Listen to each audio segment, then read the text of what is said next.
What's up? This is Brandon Simmons from brandonsimmons.biz, and this is my weekly video blog called Bullheaded, a review of the Houston Texans news, as well as a preview of the upcoming game matchups. Now, after a tough loss on last Sunday, the Texans are going to continue their playoff run by going into Green Bay this Sunday in the frigid temperatures of Lambeau Field to take on the Packers. But along the way, there might be a couple of complications going into this game. Particularly, surprise, surprise, at the quarterback position. Now, if you saw the game last Sunday, Brock Osweiler threw for, I would say, roughly about 246. Yeah, didn't even need that.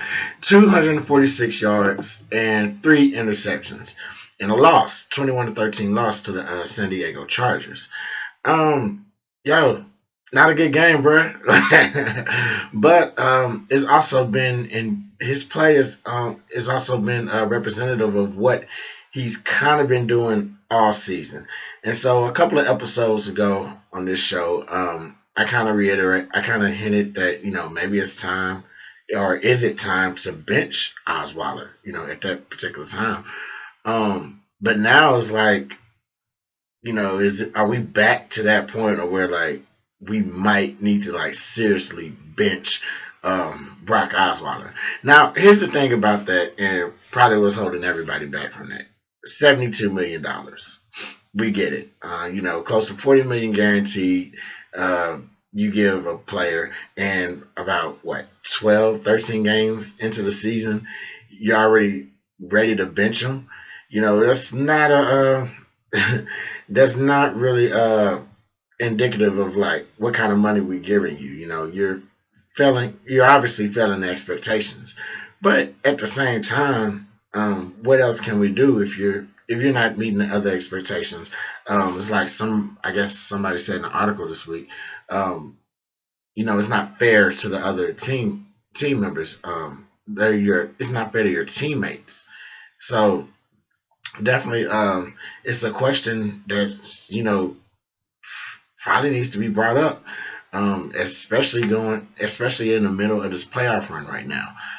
Texans are still very much in the playoff race, 6-5, first place in the AFC South.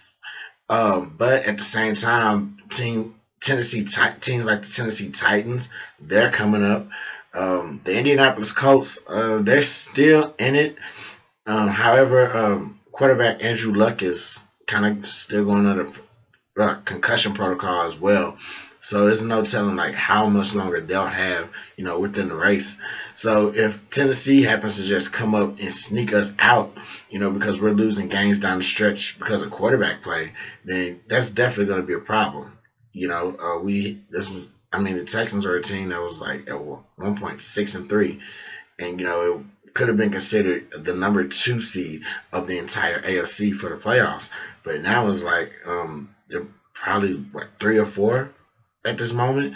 And so if they lose this division spot, they could very well miss the playoffs, and that's just not a good look.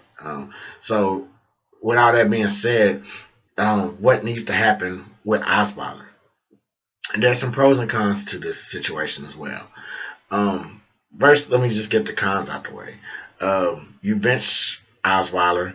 The guy, whoever they put in there, is not going to do any better. And so now you're just deciding if you want to go back to Osweiler, if you want to go to the next guy. The offense does worse. And then if you try to put Osweiler back in, his confidence is shaking up even more. Pros of it, this could actually make Osweiler a better quarterback. If you sit him down, he takes a look at what he's doing wrong, and he comes back and he's like, oh well, if he sees somebody that's running the same plays he's running, he's like, oh, I can see why that throw needs to be made. I could see why this read. I can see I've missed this read or misread this defense and all this other stuff. So it's definitely something where it could be beneficial, and it could not be beneficial. That's just the NFL. Me personally, I think it might be beneficial, and it might be something that you want to give a shot.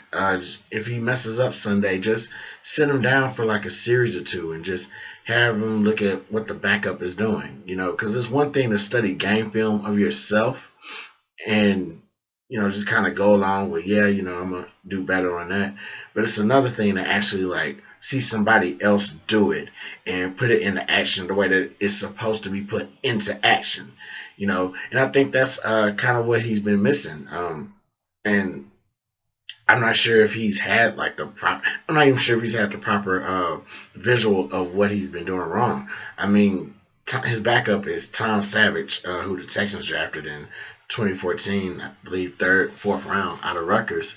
But I mean, Savage has spent more time on the injury report than on an actual football field. The only game I can remember him actually playing in was the Indianapolis Colts game a couple years ago, when pretty much every quarterback we sent in and for that game was getting annihilated.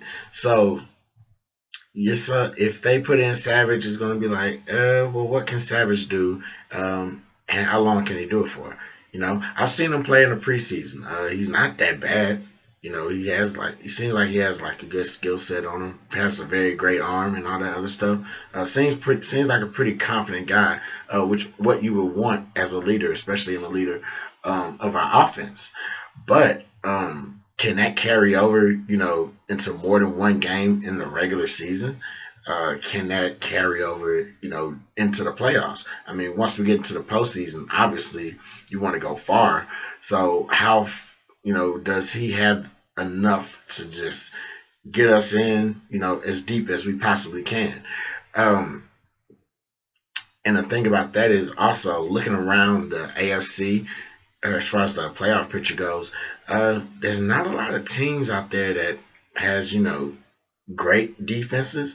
I think the only two legitimate teams that may or may not be in the playoffs, the Kansas City Chiefs and the Denver Broncos. I think those are the only two teams that are just like that just have stout defenses that they can win with those defenses based on the strength of that fact. As far as everybody else has an okay defense, but their quarterback play is phenomenal. So it means their offense is phenomenal. They'll put up the points on you. So that's another part of just what kind of quarterback can Savage be and what we need as far as the playoffs go. Somebody that's going to compete against the opposing team's quarterback whenever there's a shootout going on. Because, I mean, it's the NFL playoffs and everybody's putting their life on the line. So we're definitely going to need something like that to stay competitive. And, if Savage pans out or doesn't work out, how far does the benching go? As I mentioned a couple minutes ago, who are we going to go to? Are we going to go back to Osweiler? Or, are you going to go back to Whedon? And, I mean, even if you want to, do you want to even take it that far in the first place? Going back to the original thought, just sitting him down for a couple of plays, just having him watch the mistakes that he's making and what he needs to make. So, definitely, I mean, Osweiler, like, something needs to happen, you know. Um, I'm all for this, like just benching him for a series and showing him what he's doing wrong. Because, I mean, if he's watching the film, obviously he's not studying it hard enough. It seems like he's doing the same mistakes week in and week out in all these games. If I can recall, like a lot of his interceptions have been like in the area of DeAndre Hopkins, probably because he's trying to force it to DeAndre Hopkins. If he understands that, that he can spread the ball around, especially our tight ends who's having a great season this year. But if he can spread the ball around, it can definitely open the defense up. So I know the receivers are getting open and everything else. So definitely he has the opportunity to do that, even if he has to start with like a couple of checkdowns to the running backs. So, but we'll see how that all goes tomorrow. I doubt that he'll be benched tomorrow. I mean, on the road against Green Bay, that's the fans are just going to eat that up. So definitely is something that's going to need to be have. It's going to have a going to need to have an eye kept on for the future. But with that being said, Texans still got to play a game tomorrow, and they have to play it against the Green Bay Packers, who have been surprisingly sluggish this season. The Packers are coming into this game actually at 5-6, third place in the NFC North, and they're fighting for their playoff lives just like San Diego was last week. So the Texans are going to be in for another fight. However, this fight might be a little bit different. While the Texans have been enjoying, warmer dome, non-existent weather conditions most for pretty much all this season, the weather looks like it's going to be a factor in tomorrow's game. Reports say that the temperatures are supposed to be in the high 30s, and it might be a little bit of snow or definitely some precipitation of some sort. But if that's the case, things are gonna probably change a lot as far as like throwing the football around. With those elements, you're bound to get a wet football or two, and that's bound to cause a fumble. So, or not even just a fumble. That's bound to cause bad snaps. Passes might get away from the quarterback, so it'll be bad throws. So pretty much what might be happening here is a battle of the running backs. And so with the Texans, I believe that they are both even with the actually no.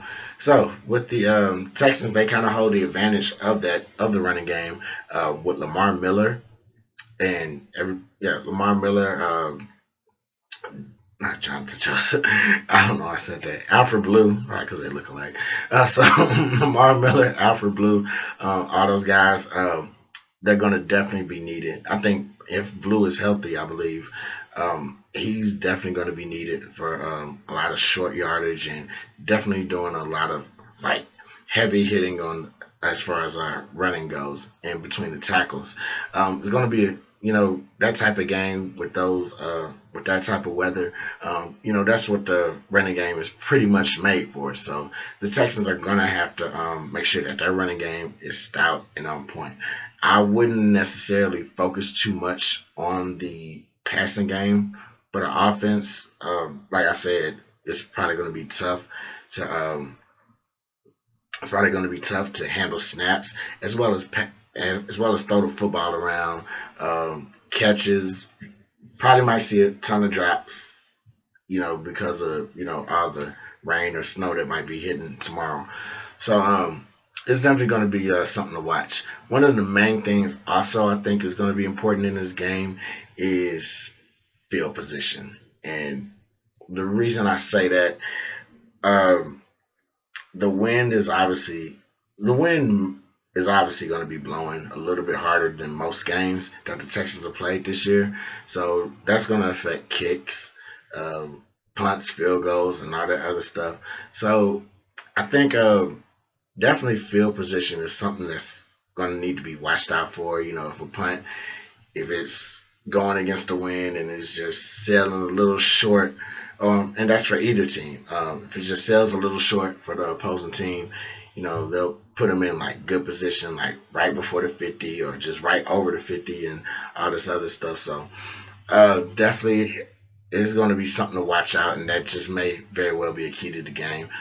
Good thing we have, Shane Leckler as our punter, a veteran punter for many, many years in the NFL. So he's played in quite a few cold weather games. I'm pretty sure he knows how to kind of maneuver around, the wind and all the elements and stuff that's going on. So definitely definitely we got to get our running game going and just try to make sure we're winning in the field position battle. But with that being said, I'm Brandon Simmons for brandonsimmons.biz. I'll holla.